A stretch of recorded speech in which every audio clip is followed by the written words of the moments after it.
Nako, marami hong nabitin sa ating mga kasama dito sa PH Update. Nung tinalakay natin, yang guesting na yan, itong si Jinky Luistro, dyan sa Saturday News Forum, dyan sa House of Representatives. Pasadaan ho muna natin itong mga kagalit nitong si Ping Lacson ngayong mga panahon na to. Sa sobrang angas ho nitong si Ping, hindi na ho siya kontento na meron siyang kaalitan dyan sa Senado. Maging dyan sa House of Representatives, meron na rin ho siyang kagalit ngayong mga panahon na to. Pero bago yan, sa like at sa subscribe, masaya na ho tayo dyan sa mga gusto sumali sa ating community. Yung join button, nandyan lang ho sa baba. Ayun na nga mga kababayan, siyempre, hindi ho mawawala ito, no? Wala ho tayong FB page. Kung sino man ang gumagamit ng PH Update na pangalan, pati profile picture, kinuha din, hindi ho tayo yan.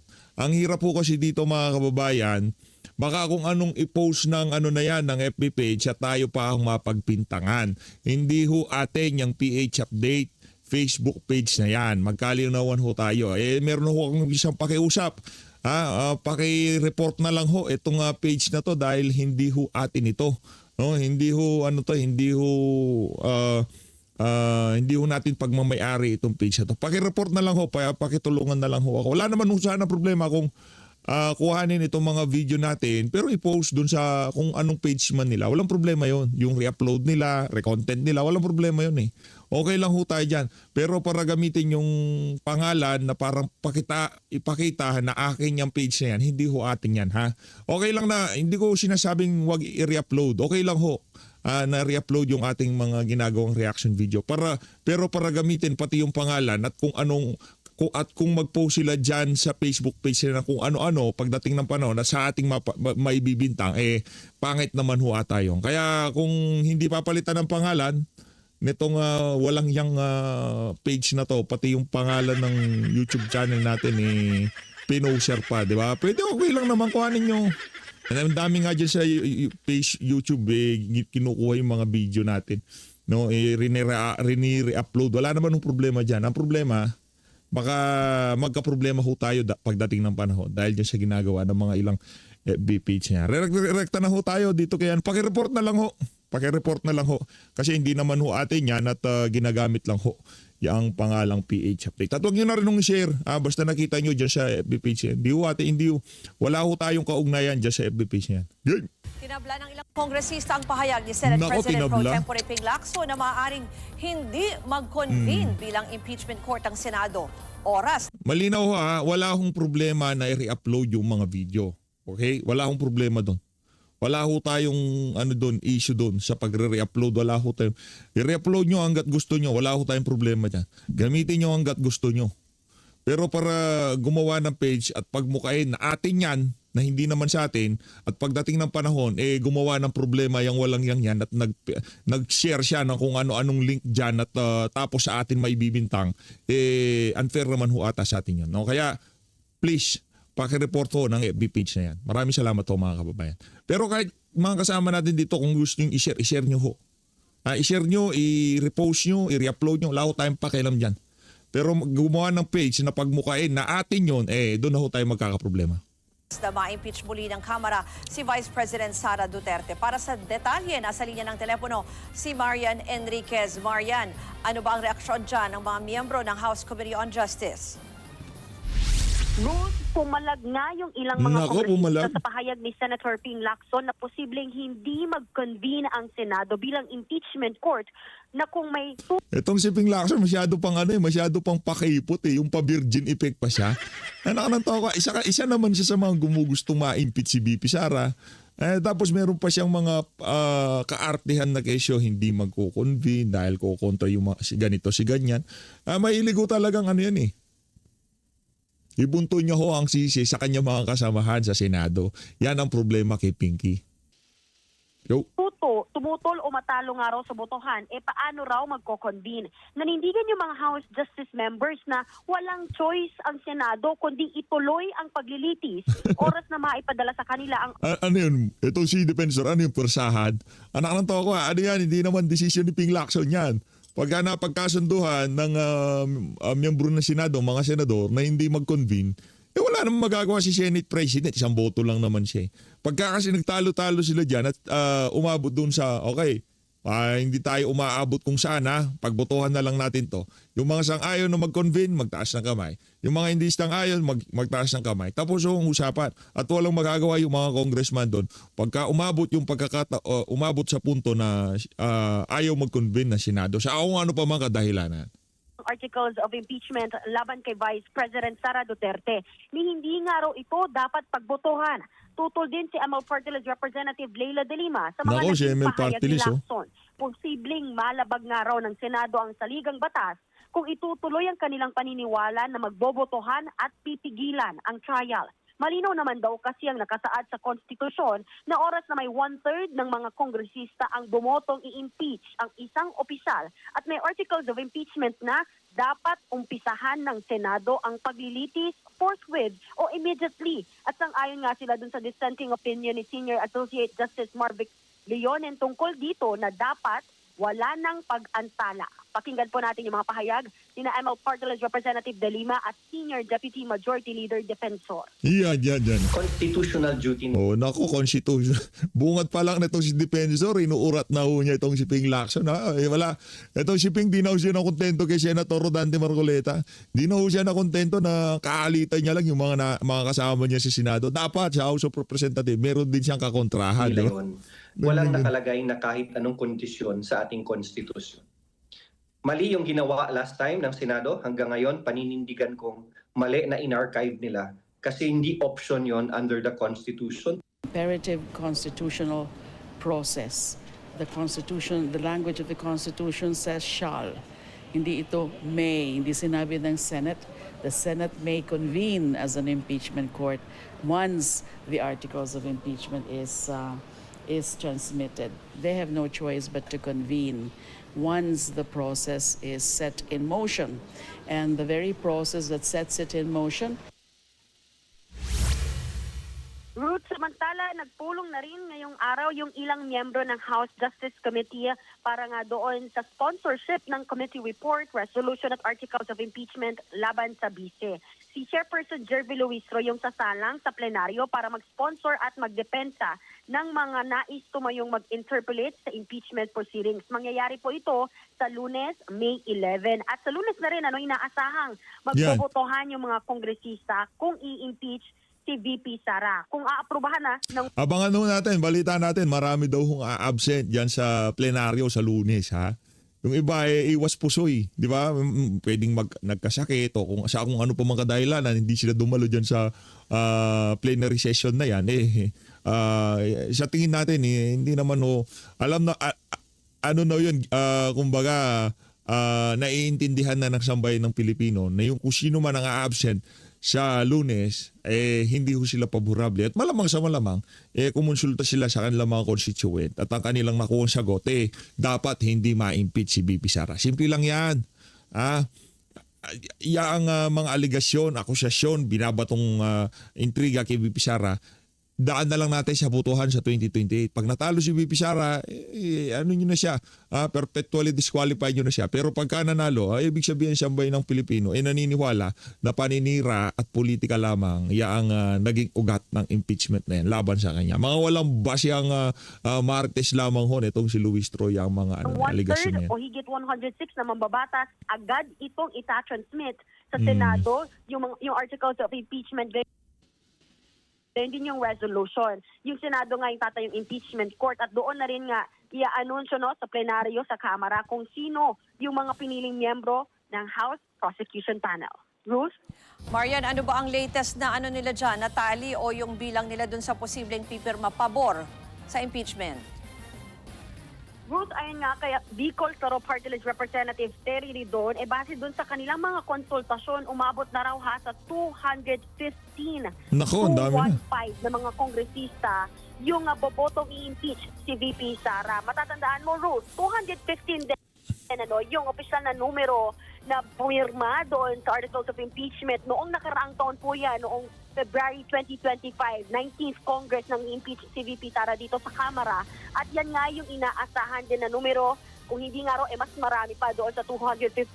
After everything na mga ebidensyang lumabas doon sa mga impeachment hearings nitong mga nakaraang linggo na nakita kung saan nga nandun yung billion-billion pisong pumasok umano doon sa bank accounts ng mag-asawang Duterte Carpio. Base po yan sa mga flinag ng Anti-Money Laundering Council o AMLAC na hindi nila idineklara sa kanilang statement of assets, liabilities, and net worth. At gayon din nga, no, yung notice of disallowance ng COA kung saan pinababalik yung milyon-milyong pisong pondo ng OVP dahil umano sa maling paggasta.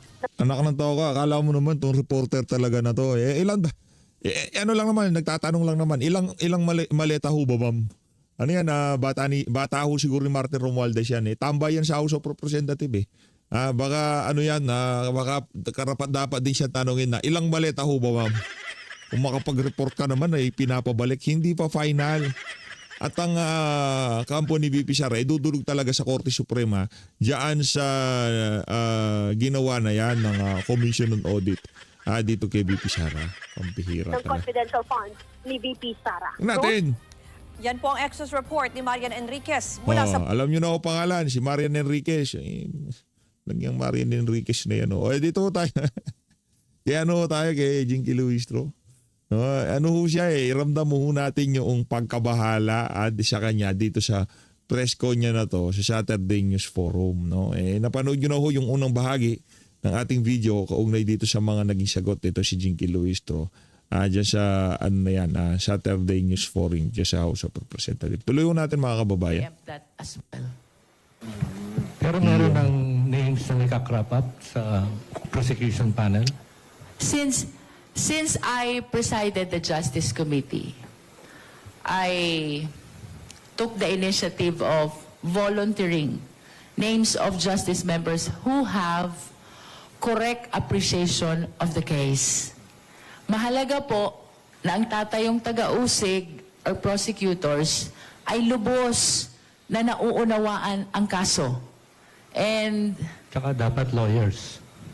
well, under the rules, wala po tayong ganyang requirement. If we examine the rules of impeachment, even the rules of the Senate, they do not require that the prosecutor should be members of the bar. No, wala pong ganyang requirement. Even the judges. Yes, and we've seen that in the past impeachment processes, no? Kaya lang, since alam po natin that ang pupuntahan nito ay trial, I think it is a reasonable position to say na between a lawyer and a non-lawyer, lawyers have better appreciation of these impeachment complaints. Ma'am, ang question ko po sa inyo, kayo quote-unquote, magbebenta ng articles of impeachment. Ayaw pala gamit salita magbebenta. Kayo ang magtutulak, magpupursige na ma-approve sa plenary. Kayo ang chairman ng Committee on Justice. So, I suppose kayo yung pinakang-knowledgeable at this point. Di ba ma'am, pag nagtagumpay at binotohan ito ng nakararami o ng sapat na bilang, ang tagumpay dapat doon sa trabaho ng ang pasasalamat nasa sa Committee on Justice. Pag hindi naman ito nakalusot sa plenaryo, liliman po ang bumoto, 55, ay sigurado po ako kayong sisisihin. So hindi ba ma'am, it goes without saying, dapat kayo na rin yung lead prosecutor? Let's leave it up to the plenary, no? And ako, confident po ako in my capacity as Justice Chair, napakahuhusay po ng taga-Justice Committee. They really have the correct, accurate appreciation of the case, including the evidence in support of the different articles of impeachment, which now are 4 only, no? Confidential fund, unexplained wealth, bribery, threat.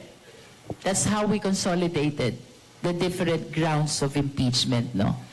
And to conclude my point, regardless of what will happen in the plenary vote, I can honestly say that I am very much thankful to all the justice members for the job well done. I commend them for their appreciation, the correct appreciation of the case which I observed since day one until we voted on the approval of the committee report.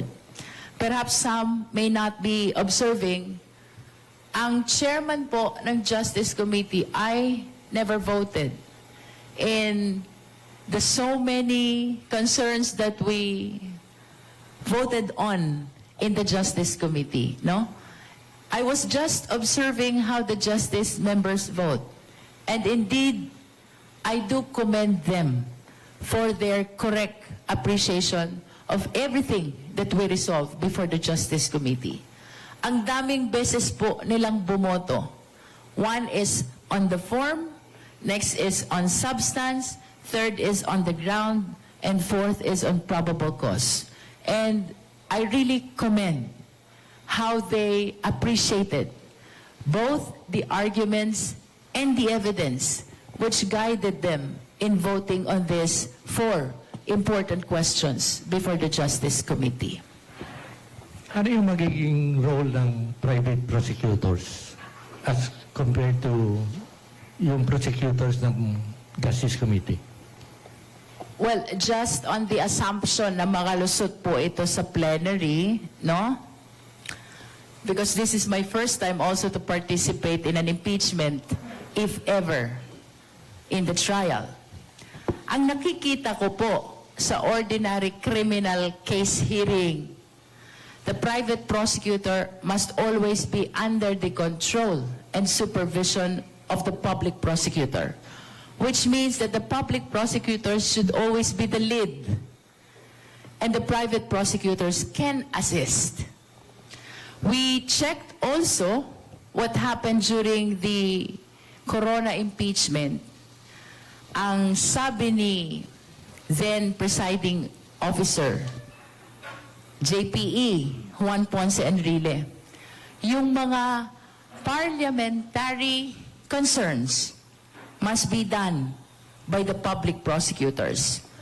But the private prosecutors can participate both in the direct and in the cross-examination. Ma'am, yung Senado, for lack of better term, ay kilalang kuta ng mga masugid na taga-suporta ng pangalawang Pangulo. Do you think when the trial starts, Ito naman si Kuya, kung makapagsabi ng kuta, kilalang kuta, pambihira ka naman. Oh. Baluarte na lang. Ang daming, yung kanina, taga-benta. Ngayon naman, ikaw naman kuta.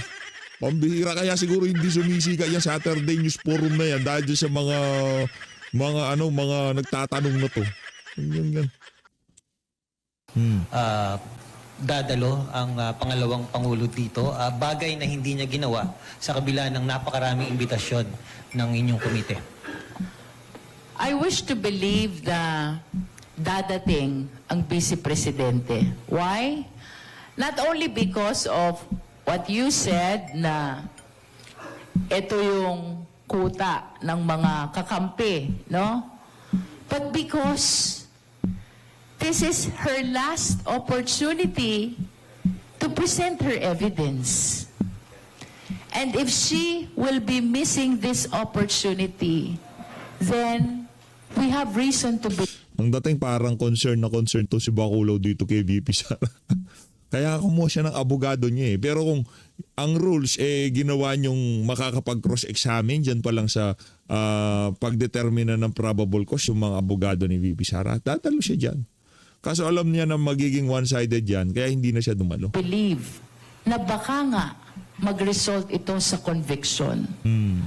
I think she should participate fully this time to be able to present her evidence, counter the evidence of the prosecution, dahil wala pa naman pong judgment. This trial may result to conviction, but it may also result to acquittal, depending on the evidence which will be presented. No, depende yan kung magkano ang perang paparada sa Senado. Ito naman si Bacolod. By the defense. Ang dating kasi parang lagi ho tayong bago dito sa mga ganitong klaseng proseso. Kay Corona, tag 50 milyones kada senador. Dito kay VP Sara, mababaho ang tatlong maleta dyan kada senador pag nagkataon. No? Pagka umabot tayo doon sa punto na ika nga masyado ng kritikal at hindi may impeach si VP Sara, talaga magkapapakawala ho ng napakaraming pera ang mga nagnakaw na yan sa Cabanatuan Bayan. Because we've seen already the complainants' evidence, no? We've seen them already. They were enough to sustain probable cause, but as to whether they are enough to sustain conviction, it depends on the defense evidence which will be presented. Pero kung hindi maglalatag ng ebidensya ang depensa, we can actually anticipate the appreciation of the senator judges that the complainant's evidence might be sufficient to support conviction because it will remain unrebutted kung walang maglalatag ng ebidensya from the defense.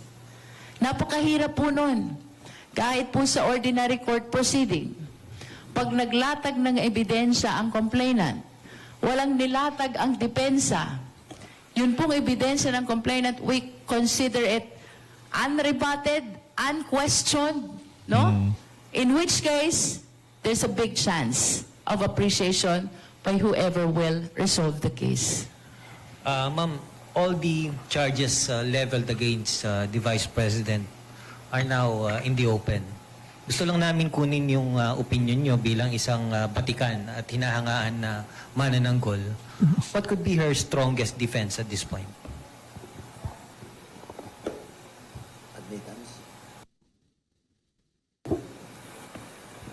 Mas maganda siguro sa depensa itanong yan. To be very honest with you, I'm totally clueless.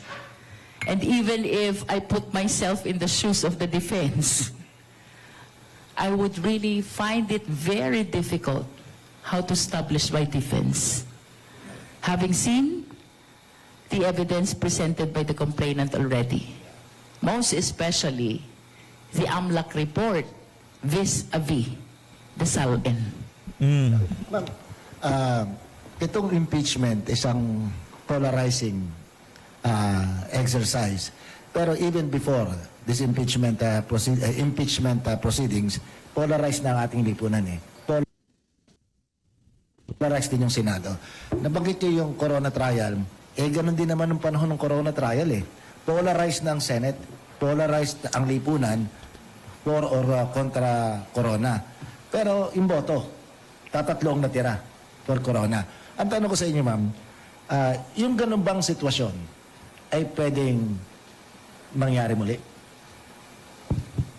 Well, ang daming factors which can actually change the position of the senator judges, no? Well, in fact, medyo unfair nga na parang piniprejudge na natin yung position ng mga senator judges. As you can see, none of them is commenting on the merits of the impeachment complaint, on the articles of impeachment rather, because they are very much conscious that as senator judges, they need to be impartial, they need to be independent. And that is why, apart from political affiliation, the prosecution really have this huge task of presenting the evidence very well, no? Because even if your political affiliation is with the Vice President, if the evidence is so overwhelming that even the general public is already supportive of conviction, Paano supportive o conviction? Nakamanto ka. Nilatag yun ang at lahat-lahat. Number 1 pa rin siya sa pagiging kandidato niya sa 2020 presidential election. Ito, ang problema dito, baka alam mo ng kalokohan na yan ang problema sa mga sa mga ibang mga congressman ngayong mga panahon na to. Sa sobrang pagkahumaling ho nila sa paninira kay BP Sara, kahit alam na nilang kasinungalingan na sinasabi nila, pinapalabas ho nila, pati sila naniniwala sa mga sinasabi nila. Ganun po sila kalabo. how can an Kaya ally talaga of to the si Vice Bacolod. President vote against conviction if it is seen by the general public? It might cause his own Sabi ko sa iyo, political Bacolod. interest. That's why evidence is very important. Yan. Alam po natin na merong existing political affiliation ang ating mga senador. But I am confident that they will be very, very cautious in casting their vote, in deciding on the impeachment, depending on the strength of the evidence which will be presented. Because at the end of the day, sila kasama sa huhusgahan. If they vote against the evidence, and the evidence is so overwhelming, it might cost their political interest. So ma'am, we are hoping for enlightened self Pambihira. Bago mo sabihan na ika nga delikado ang kanilang mga political career sa pagboto ng acquittal kay VP Sara, siguraduhin nyo muna na meron kayong makukuhang boto sa Lunes, diyan sa impeachment na yan, dito kay VP Sara, diyan sa House of Representatives. Ang problema kasi dito, pumupunta na tayo sa Senado, gayong hindi pa tayo tapos diyan sa House of Representatives. Siguraduhin nyo muna na merong sapat na boto sa Lunes. Okay? interest ng Bida-bida. mga senator judges? Oo. I think so. I think so. Just like the members of the House, no? That's how I appreciate it, no? Co-consider nila yung evidence, co-consider nila yung political affiliation, but at the end of the day, ang mananaig sa kanila, the best interest of the Filipino people. Yeah. Which means that kung ano ang matimbang sa sambayan ng Pilipino, I think they will go for that. Kung magkaroon na unexpected turn of events na meron mag-move sa ilang senators na stop yung trial, what can they do? Dapat may basis. Run to the Supreme Court, gano'n? Well, we do not want to anticipate a situation na just because of political affiliation, they will be moving to stop the impeachment trial. They will be moving not to convene the impeachment court. Dapat may basis. As a matter of fact, we should remember there are, I think, 4 petitions pending before the Supreme Court. All of them are questioning the constitutionality of the proceeding before the House. But to this date, wala naman pong TRO. Wala naman pong injunction. Which means so far, they have not seen any violation of the rules, the Constitution, and the decisions of the Supreme Court in as far as impeachment process is concerned. No? So I hope that the senators will be mindful of the importance of this political exercise.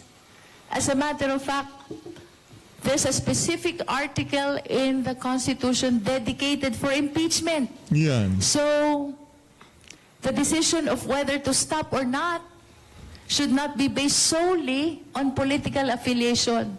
Let the people hear. Ano bang dahilan? Bakit gusto mo itong ipatigil? May question ka ba ng unconstitutionality? Are you mindful that there are petitions already pending before the Supreme Court? In the absence of reason, sufficient basis for a motion to stop convening the impeachment court, baka, kagaya ng sinabi ko kanina, it might cost the political interest of the senator already. Because I think survey now about having the impeachment trial is very much in favor of proceeding to Senate for trial. Which means, ang gusto ng Pilipinong nakararami ay magkaroon ng tamang paglilitis dito sa impeachment na ito. Ma'am, help us understand more. Kasi may nagsasabing ang Supreme Court daw masyadong overreaching, overacting nga, sabi ng mga non-lawyers. Ang tanong ko po sa inyo, ano ho ba talaga yung ibig sabihin ng 3 co-equal branches ng ating government? Kung ang Supreme Court ay aakto ng ganun, pinasukan yung usapin ng impeachment, pinatigil ang impeachment, mukhang the gods of Padre Faura must be that supreme. Yung courtesy naman, kung nakabati lang po sa courtesy yung pagiging co-equal, yung budget ng Supreme Court, kahit alam niyo may 20% dyan, bakante yung mga pwesto. and yet hindi nyo iniisa-isa kung magkano talagang ginagastos sa sweldo.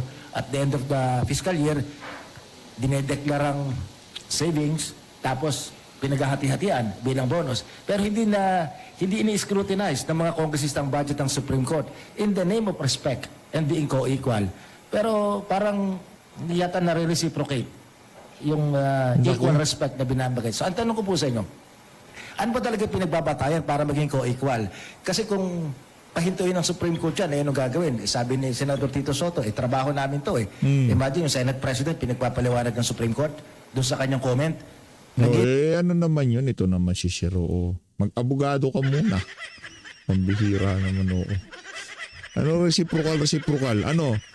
Porket hindi ini-scrutinize yung budget ng Korte Suprema, dapat kahit anong kababuyan na gawin ng House of Representatives, okay na. Kahit na yurakan nila yung karapatan ng mga ordinaryong Pilipino o medyo dispalinghado nila na ang kanilang ginagawa dyan sa House of Representatives nang dahil lamang hindi pinapakaila o ini-scrutinize yung budget nila, ganun na lamang. Hindi naman ho ganun yung kuya. Pambihira naman tong reporter na to. Kung ano man tawag dito sa mama Ginawa na niya to. bilang Senate President at bilang Senador. Ma'am, your explanation please. Well, of course, we adhere to the principle of separation of power na ang executive ang tagapagpatupad, ang legislative ang tagagawa ng batas, ang legislative din ang taga-dinig ng impeachment process na ito. Initiation belongs to the lower house, trial and judgment belongs to the Senate, at ang hudikatura naman ang taga-interpret at resolve ng lahat ng mga issues concerning our existing laws, no? Nevertheless, regardless of our opinion on how the Supreme Court is addressing questions of constitutionality which are being filed before them, let us always remember that the Supreme Court is the final arbiter in all issues concerning our existing laws, rules, decision, and that includes issues concerning the impeachment process. In other words, regardless of how I think and regardless of how you think, under a civilized society like ours, we should recognize that authority of the Supreme Court as the final arbiter. So ma'am, ang impeachment court, dalawang presiding officer. Yung Chief Justice at saka yung Senate President. Pinagpapaliwanag nga nung... The Chief Justice will be the presiding officer if the official being impeached is the President. Yep. But this time, Senate President lang. the Senate President will preside because the impeachable official concerned is the Vice President.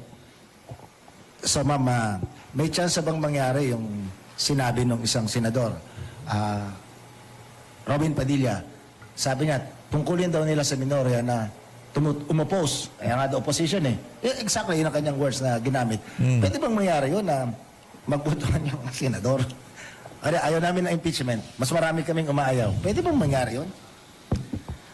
So we respect Senator Robin Padilla, no? But in the absence of reason, of basis, why the impeachment court should... Lahat ng basehan nandun. Una sa lahat,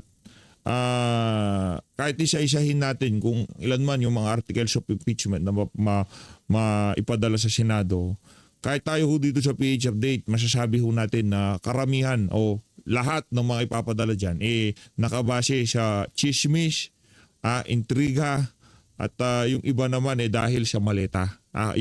Kung ano man ang maipapadala na articles of impeachment dyan sa Senado. Nakabatay ho yan sa kung gaano kalaki ang pinakawalang pera ng mga individual na gustong ma-impeach si BP Sara. Ganun lang ho kasimple yun. Kaya kung itong si Senator Robin Padilla, nakikita niya talagang lahat mga bagay-bagay dito sa impeachment na to dahil nga nasa opposition sila ano bang pakay nila? Ba't pinag-uusapan ng impeachment na yan? Itong sila Risa Hontiveros, ang gusto nila ma-impeach si BP Sara.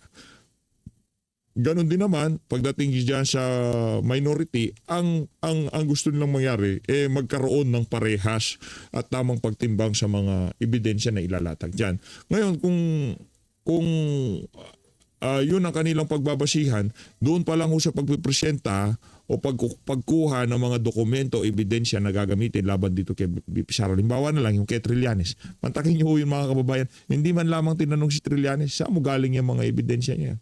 Hindi man lamang ipinapaliwanag diyan sa AMLAC na ano ba ibig sabihin ng mga numero na yan? Ibig ba sabihin niya ang 4 billion na yan? Ganun din ba ang laman ng bank accounts itong mag-asawang Duterte at Carpio? Hindi lininaw. Basta ilinatag ni Trillanes kung saan niya manggaling yung mga dokumento, mga resibo na yon, hindi na siya tinanong. Hindi na tinanong ang AMLA kung yan ba ang actual na laman ng mga bangko nitong mag-asawang Duterte. Wala akong ganun. Madriaga, anong nangyari doon? Ito nga si Congressman Iricia, sabi niya, yung Madriaga na yan ang weakest link dyan sa impeachment laban dito kay VP Sara. Should not be convened. I think it will be very difficult to understand why they will move not to convene. Dapat ilatag muna nila ano bang dahilan. Kung ang Supreme Court nga to this date, they're not issuing TRO, they're not issuing an injunction, he should give us opportunity to hear first. Ano bang dahilan nyo why you are against convening the impeachment court? Because his reason, na just because they are opposition, they will be going against convening the impeachment court or going against the impeachment. That's very difficult to understand. This is a political exercise. What is at stake is the best interest of the sovereign Filipino people. Kalokohan. Pagka pinag-uusapan ng politika, kadalasan natatalo dyan yung masang Pilipino. Pagka politika, mapa-eleksyon, sa kahit anong aspeto ng bansa natin, pagka pinag-usapan na politika, laging talo ang sambayan ng Pilipino. At hindi exempted ang impeachment dito. Diba? Ano bang best interest ng sambayan ng Pilipino ngayong mga panahon na to? Mapababa ang presyo ng mga pangunahing bilihin. Diba? Magkaroon ng mga dekalidad na trabaho. Magkaroon ng reforma sa ating pamahalaan. Mawala ang korupsyon. Yun ang interes. Pero pagdating dyan sa impeachment, hindi interes ng sambayan ng Pilipinas. Interes yan ng mga magnanakaw dyan sa House of Representatives, Congressman Luis Tro. Medyo hindi ko narinig yung isang word na binanggit nyo. Anong binanggit nyo? We expect o we respect? Yung paliwanag ni Robin. I respect Senator Robin, but his statement is quite difficult to understand in the absence of reason or basis why we should not proceed to convict. Yung rason nga at basihan, ang rason, una sa lahat, tagapasuporta sila ng mga Duterte. Pangalawa, lantarang pamumulitika ang motibasyon sa impeachment ni VP Sara. Ano pa bang absence ng mga mga rason na yun? Madriaga, 'di ba? Mga dokumentong ilinatag ni Trillanes. Yung pagbabanta ni VP Sara dito sa mga magpipinsan at magkakamag-anak na Marcos Romualdez. Anak ng Pedro ng Garapata. Kahit sino hong tanongin ko, malabo talaga yung yung impeachment na yan laban dito kay VP Sara. Ang matanging makakapagpa-convict sa kanya dyan sa Senado, yung mga maletang ipaparada nila pagka umabot na sa puntong magbobotohan na sila. The impeachment Ano court. yan? Kumbaga, tira bahala na yan. Kumbaga, do or die. Yang na yan ni VP Sara. Pagka hindi nila ginawa yan, mayayari sila. Pagka ginawa nila yan, mayayari pa rin, mayayari din naman ho sila. Walang dito, walang lusot yung mga durobo na binulsa ang pera ng sambayan ng Pilipino. Wala ho silang lusot dito siya. Do or die to. Walang do dito. Lahat ho dito die, sigurado. Pagka na-impeach si VP Sara, mayroong papalit kay VP Sara at sigurado pananagutin din ho itong mga magnanakaw na congressman at yung mga taga-Malacanang. Pagka hindi na-impeach si VP Sara, mas lalo ho nilang mararamdaman ang hugupit noong kung sino man ang papalit dito kay Marcos Jr., tayo naniniwala. Kahit sino tayo naniniwala dito sa PH Update na kahit hindi na si VP Sara ang presidente, ito ang sigurado natin dito. Basta na nasa nasa kampo ng Duterte ang maupong presidente, mananagot yung mga nagnakaw dyan sa mga maanumalyang flood control project. At yan ang tanging dahilan kung bakit meron tayong impeachment ngayong mga panahon na to. Marami dito sa mga individual na to, talagang umaasa sila na pag nabago ang administrasyon, hindi ho sila mapapahamak, makukulong. Itong si Martin Romualdez, itong si Marcos Jr., si Araneta Marcos, yung mga Bersamin, yung mga Remulla, marami kong kalokohang ginawa yan sa bayan ng Pilipino, especially yung ginawa nila dito kay dating Pangulo Rodrigo Duterte. So always, maraming salamat po sa pag-support sa PH Update. Mag-ingat po kayong lahat natin Pilipinas.